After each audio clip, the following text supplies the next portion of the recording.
ई पाठशाला के YouTube channel पे मैं आलोक कुमार आप सभी का स्वागत करता हूँ। बाल विकास एवं शिक्षा शास्त्र के टॉपिक में आज हम लोग बात करेंगे राष्ट्रीय पाठचर्या की रूपरेखा 2005 यानी एनसीएफ 2005 के बारे में आज हम लोग बात करेंगे। ठीक है, तो सबसे पहले हमें ये जानना जरूरी है कि एनसीएफ आया क्यों, इसकी ज़रूरत क्यों पड़ी और आखिर इसमें क्या बातें रखी गई हैं। ठीक है, तो इन सारी चीज़ों को आज हम लोग देखते हैं। और एनसीएफ 2005 बहुत ही इम्पॉर्टेंट टॉपिक है सीटेट के एग्ज़ाम के लिए, तो इसके हर एक बिंदु को हम लोग बहुत ही ध्यान से सीखेंगे और हम लोग इसके मदद से आने वाले एग्ज़ाम में एनसीएफ के सारे प्रश्न को सॉल्व करने का भी प्रयास करेंगे। चलिए स्टार्ट करते हैं आज का वीडियो। टाइम के थोड़े अभाव के कारण आज मैं स्लाइड नहीं बना पाया, तो मैं इसे अपने नोट्स के थ्रू ही आप लोगों को करवाने का प्रयास कर रहा हूँ। सबसे पहला चीज़ क्या कि एनसीएफ का पूरा नाम आपको पता होना चाहिए। ये कभी कभी पूछा जाता है एनसीएफ का पूरा नाम क्या है, तो एनसीएफ का पूरा नाम आप लोगों को ध्यान रखना है नेशनल कैरिकुलम फ्रेमवर्क 2005।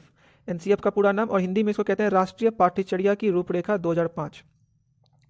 ठीक है, बेसिकली पहले हम लोग समझते हैं कि एनसीएफ को लाने का मोटो क्या था, किस मोटिव के कारण हम लोग एनसीएफ 2005 को लेकर के आए और इसमें क्या बातें की गई है। तो एनसीएफ 2005 जो है वो लाने का सीधा एक मकसद था कि जो एजुकेशन सिस्टम है उसको बाल केंद्रित बनाना है, वो बच्चे के ऊपर फोकस सिस्टम होना चाहिए एजुकेशन का। रटंत विद्या जो होती है कि रट रट के सीखना है, उस चीज़ से छुटकारा पाना है और परीक्षा में थोड़ा सा रिफॉर्म लाना है।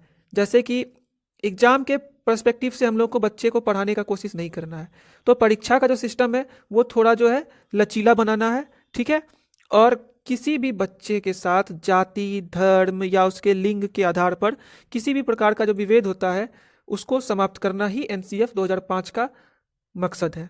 ठीक है, इसमें कुछ और पॉइंट यहाँ पे मैं आपको बताना चाहूँगा जो कि बहुत ही इंपॉर्टेंट है याद रखने वाला, कि एनसीएफ जो है मानव संसाधन विकास मंत्रालय MHRD मिनिस्ट्री के द्वारा लाया गया था। MHRD का पूरा नाम होता है ministry of human resource and development. ठीक है, तो मानव संसाधन विकास मंत्रालय की पहल पर, और एक प्रोफेसर थे यशपाल, उनकी अध्यक्षता में एक कमेटी गठित की गई थी।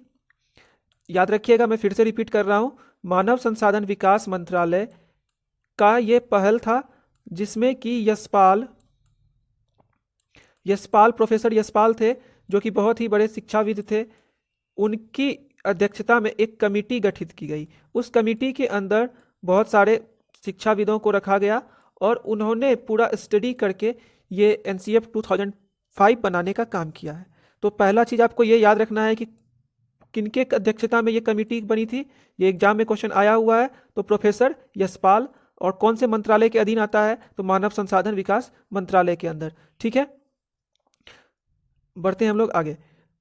इसमें मानव संसाधन विकास मंत्रालय जो था, जब उन्होंने यशपाल की अध्यक्षता में, प्रोफेसर यशपाल जी की अध्यक्षता में इसका निर्माण किया, तो उनका एक ही चीज़ कहना था कि हमारा जो शिक्षा व्यवस्था होना चाहिए वो किताबी ज्ञान के भरोसे नहीं होना चाहिए, सिर्फ किताबी ज्ञान तक ही सीमित नहीं होना चाहिए, बल्कि हमारे जो शिक्षा का जो सिस्टम है इसको बाहरी जीवन से भी जोड़ा जाना चाहिए। ठीक है, उसके बाद रटंत प्रणाली से छुटकारा मिलना चाहिए बच्चों को, और सिर्फ जो हमारा पाठ्य पुस्तक है वो सिर्फ शिक्षा पर आधारित ना होकर के कुछ राष्ट्रीय मूल्यों के प्रति भी आधारित हो, उसके प्रति बच्चों को आस्थावान बनाए और राष्ट्र के प्रति भी बच्चों को तैयार करे। क्लियर है? फिर से मैं रिपीट कर दूंगा लास्ट में एक बार इसको रिवीजन के तौर पे। बढ़ते हैं हम लोग अपने आगे। एनसीएफ 2005 के मार्गदर्शक सिद्धांत हैं, उनमें कौन कौन सी बातें रखी गई है उनको हम लोग देखते हैं। इसको ध्यान से देखिएगा, ये मार्गदर्शक सिद्धांत है एनसीएफ 2005 के, जो कि हमारे जो नोबेल पुरस्कार विजेता रविंद्रनाथ टैगोर थे, सब लोग जानते होंगे रविंद्रनाथ टैगोर को, उनकी एक निबंध थी सभ्यता और प्रगति, उससे प्रेरित थी।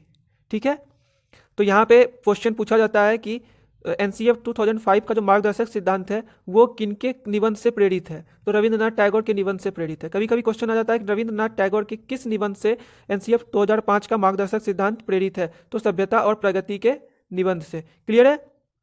चलिए अब हम लोग देखते हैं कि क्या क्या सिद्धांत इसमें, जो मार्गदर्शक सिद्धांत है इसमें क्या क्या बातें कही गई है। पहला पहला पॉइंट कहता है ज्ञान को स्कूल के बाहर के जीवन से जोड़ना।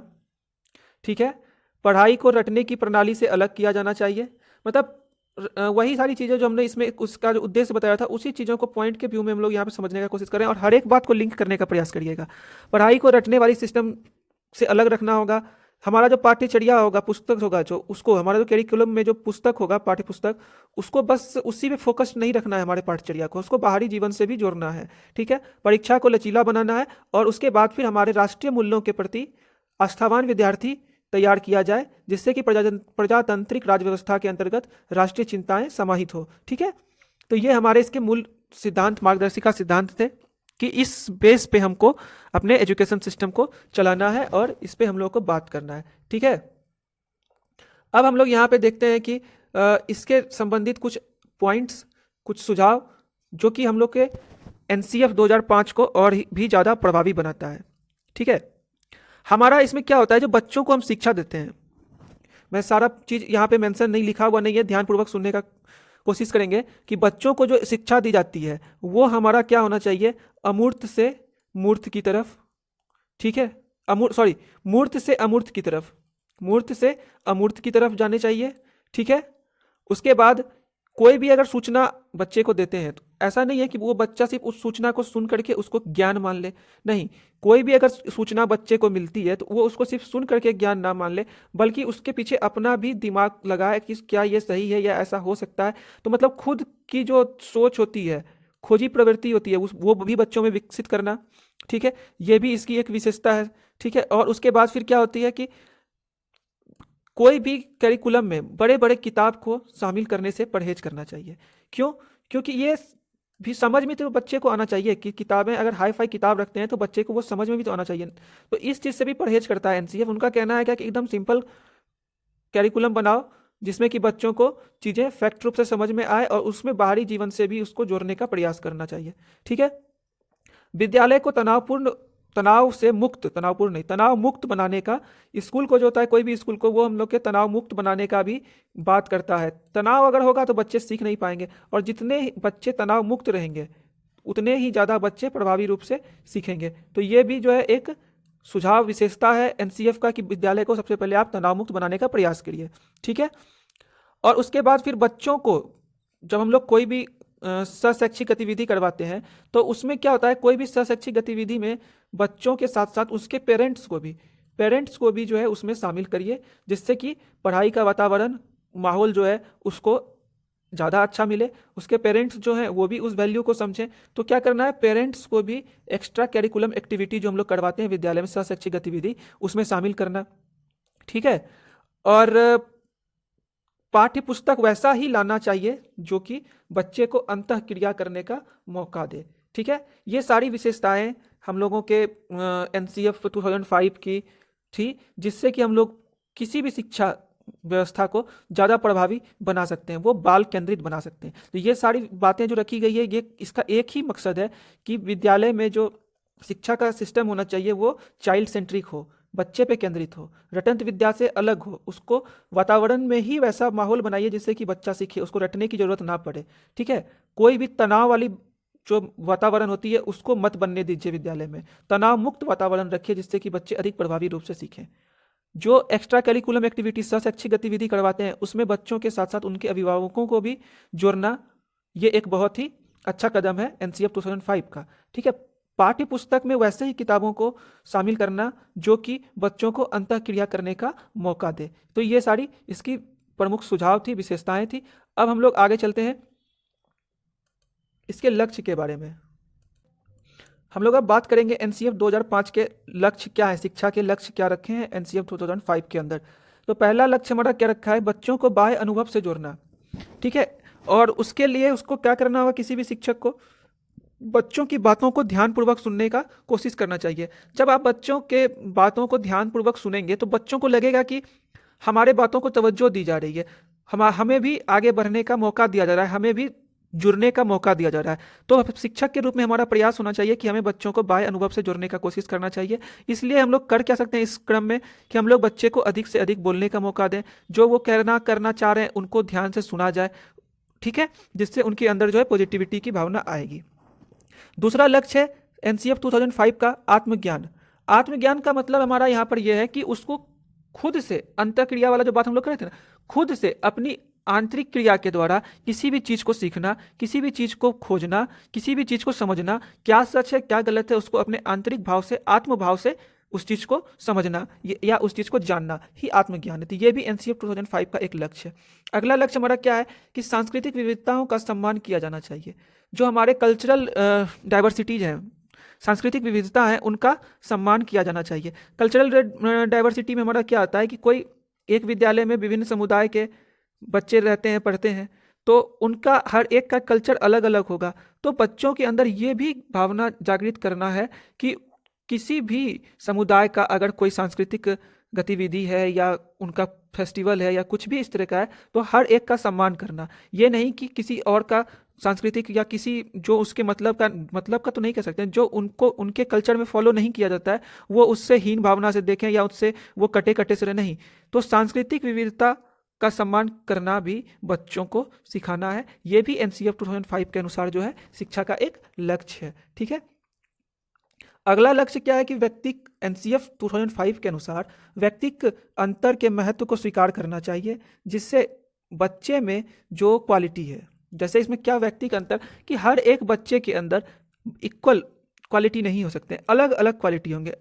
किसी को अगर गाना अच्छा लग रहा है तो किसी को पेंटिंग करना, किसी को पढ़ना, किसी को खेलना, कोई क्रिकेट में अच्छा तो कोई फुटबॉल में अच्छा, कोई डांस करने में अच्छा, कोई पेंटिंग में अच्छा। तो हर एक के अंदर कुछ ना कुछ अलग क्वालिटी होंगी और उस क्वालिटी के महत्व को भी स्वीकार करना चाहिए। ये नहीं कि सिर्फ किताब की पढ़ाई पे ही हमारा फोकस होना चाहिए। तो जो व्यक्तिगत अंतर होता है सब में, उसके महत्व को भी एक प्रकार से हमें स्वीकार करना चाहिए और जिस बच्चे में जो क्वालिटी है उसको उसी क्षेत्र में आगे बढ़ने के लिए प्रोत्साहित करना चाहिए। जो सिंगिंग में अच्छा है उसको उस चीज़ में आगे बढ़ने के लिए प्रोत्साहित करना चाहिए। जो खेलने में अच्छा है, क्रिकेट में अच्छा है, उसको उसी क्षेत्र में आगे बढ़ने के लिए प्रोत्साहित करना चाहिए। ये भी एक एनसीएफ का बहुत बड़ा लक्ष्य है।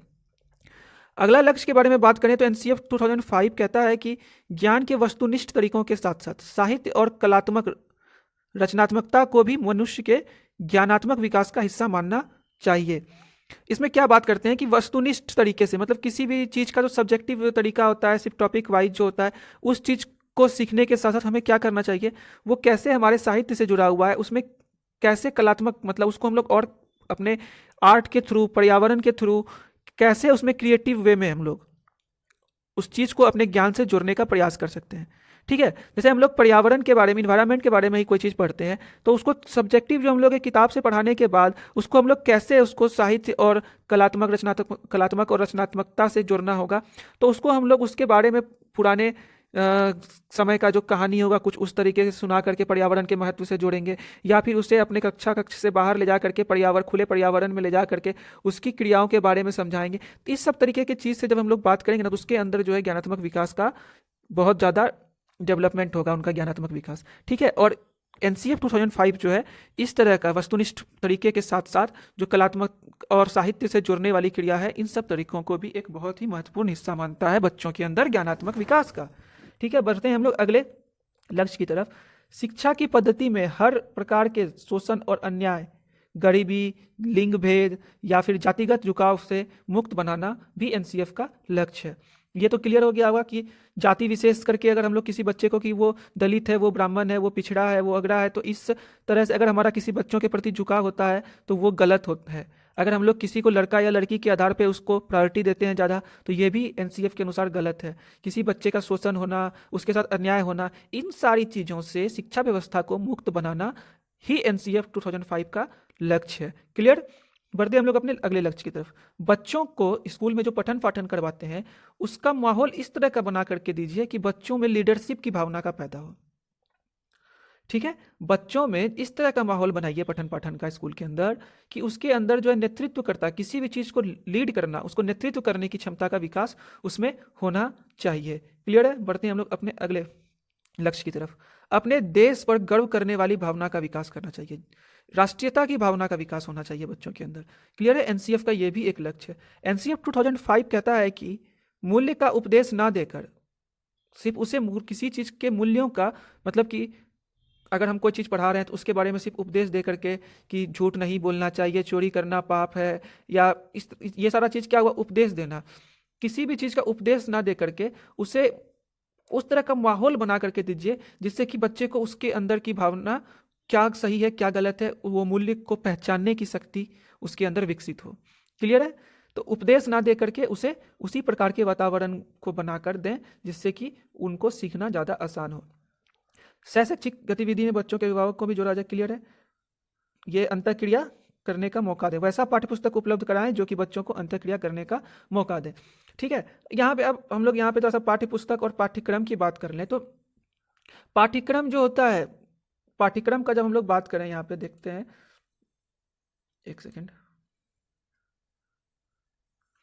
जब हम लोग पाठ्यक्रम की बात करते हैं तो पाठ्यक्रम जो है पाठ्य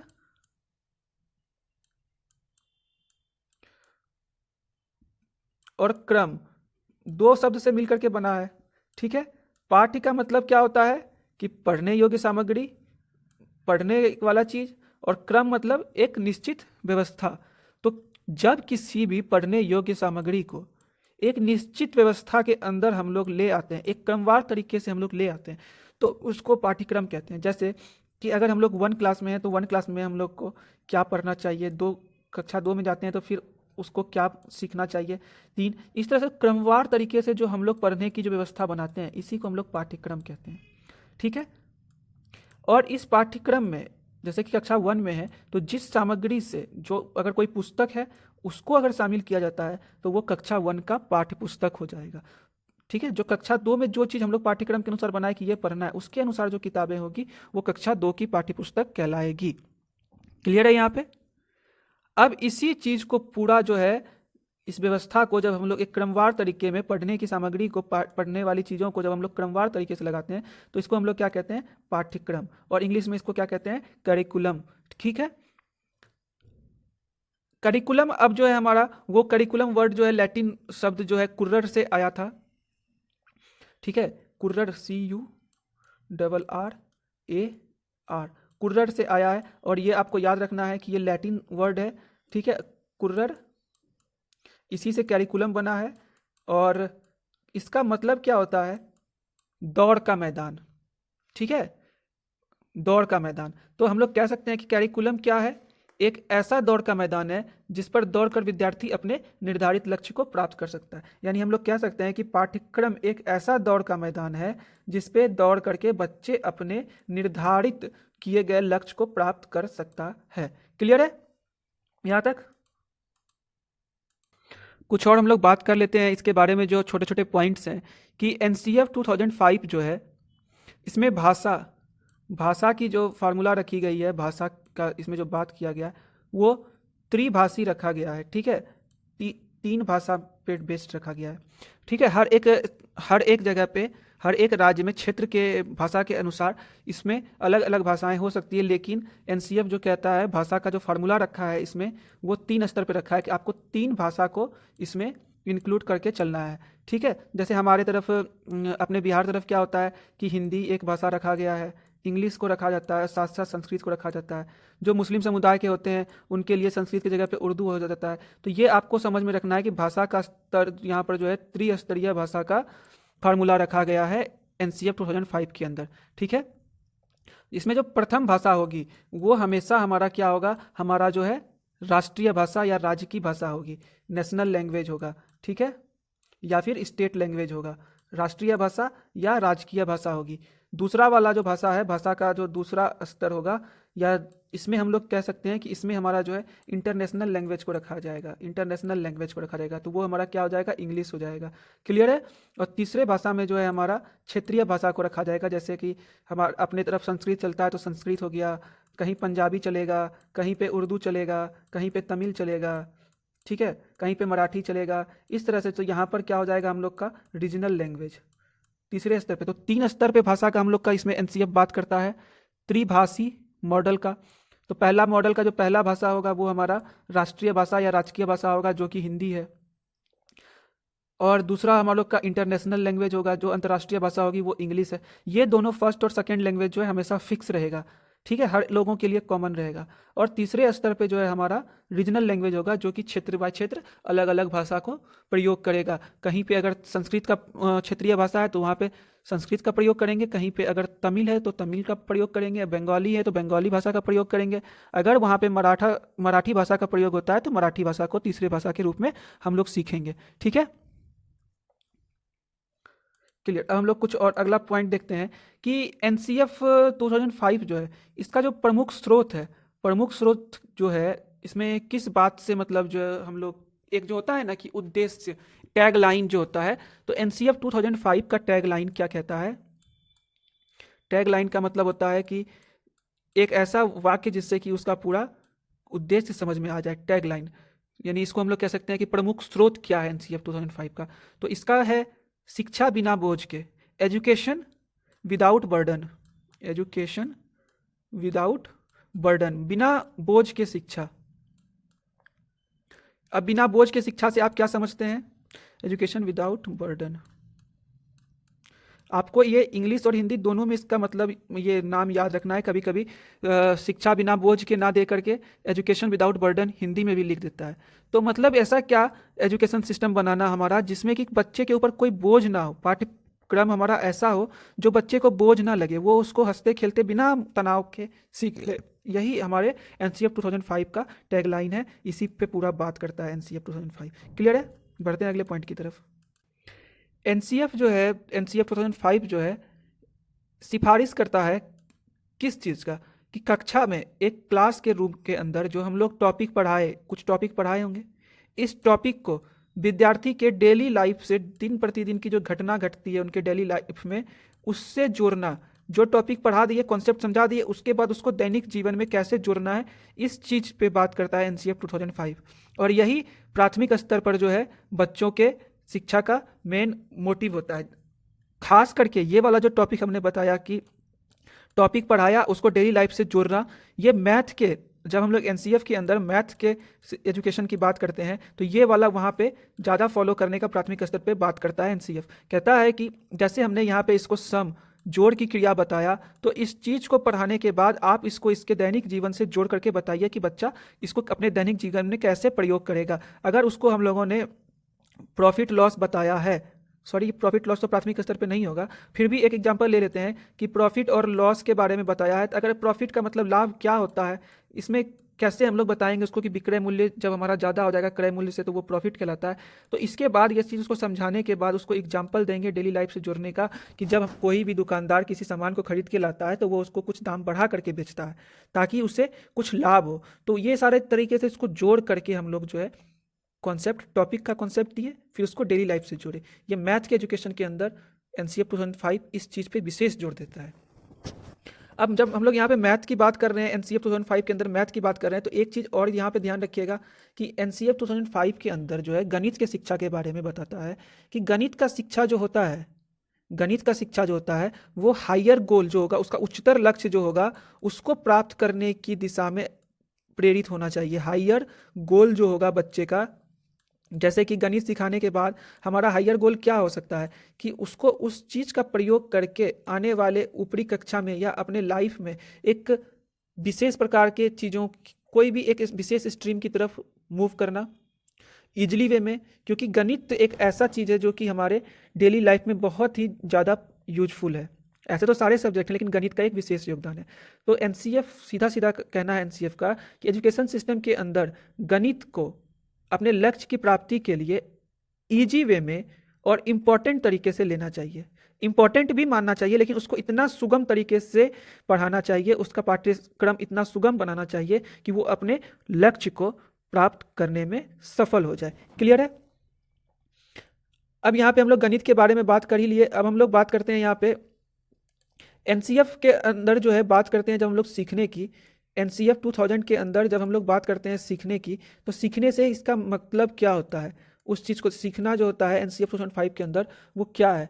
तो किसी भी बच्चे के अंदर मानसिक विकास, मानसिक विकास से मतलब आप समझ चुके होंगे कि उसके मस्तिष्क का विकास, मस्तिष्क का विकास कैसे होगा, तो उसके सोचने की क्रिया का स्तर इस तरीके से बढ़ाएंगे कि वो अपने लक्ष्य की ओर अग्रसर हो जाए, तो वो उसके मानसिक विकास का होगा। जैसे क्रमवार तरीके से हम लोग पढ़ाते हैं, पहले जोड़ घटाव गुना भाग, फिर उसको बॉडमास रूल, फिर उसको कैसे आगे अपने सारे टर्म में यूज करते हैं, तो लेवल बाय लेवल लेकर के चलते हैं। तो ये सब मानसिक विकास का ही तरीका होता है। तो मानसिक विकास, शिल्प कला, अगर उसके अंदर कोई शिल्प की कला है तो उसको, और व्यावसायिक ज्ञान, तीनों को लेकर के चलना, शिल्प कला, व्यावसायिक ज्ञान, मानसिक विकास।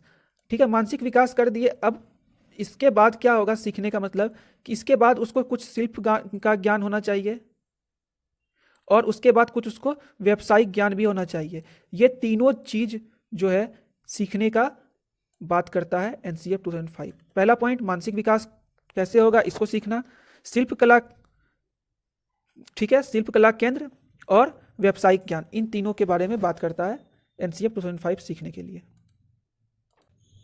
एनसीएफ 2005 जो है वो फोकस्ड है, एनसीएफ 2005 जो है वो किस चीज़ पे फोकस है, इस चीज़ को भी ध्यान रखना है। किसी भी चीज़ को करके सीखने की बात करता है। लर्निंग विथ डूइंग, किसी भी काम को पहले करो फिर उससे सीखो, लर्निंग विथ डूइंग। या यहाँ पे इसको हम लोग कह सकते हैं किसी भी काम को करके सीखना। तो ये सारा चीज़ आपको छोटा छोटा पॉइंट है, ये याद रखना है कि एनसीएफ 2005 जो है किस चीज़ पे बल देती है, तो किसी भी चीज़ को करके सीखने पे बल देती है। ठीक है, एनसीएफ 2005 में अगर हम लोग वहाँ पे कला शिक्षा केंद्र की बात किए ना अभी पीछे, तो उसका भी क्या उद्देश्य होता है, उसको क्यों हम लोग अपने विकास के सीखने के क्रम में जोड़ रहे हैं। तो हम लोगों को पता है कि हमारे जो सांस्कृतिक विरासत हैं, जो हमारे सांस्कृतिक विरासत हैं उनकी प्रशंसा करना, उनके लिए उनको क्या महत्व है, मतलब जो हमारे सांस्कृतिक विरासत हैं उनका क्या महत्व है, उनको छात्रों के व्यक्तिगत विचार में उसको जोड़ना, उन सब चीज़ों को उनके अंदर वैल्यू क्रिएट करना, हमारे जो सांस्कृतिक विरासत हैं, इन सब के मकसद से ही कला शिक्षा को भी बच्चों के अंदर जोड़ के सिलेबस के अंदर जोड़ा गया है, उनको भी उस चीज़ पे सीखने पे बल दिया जाता है। तो ये सारा छोटा छोटा पॉइंट है, इन सब चीज़ों को हम लोगों को ध्यान में रखना है। हमेशा किसी भी काम को रटंत विद्या से मुक्ति पाना है, तो रटंत विद्या से मुक्ति पाने के लिए हम लोग क्या करेंगे, उस चीज़ को करके सीखने पे बल देंगे।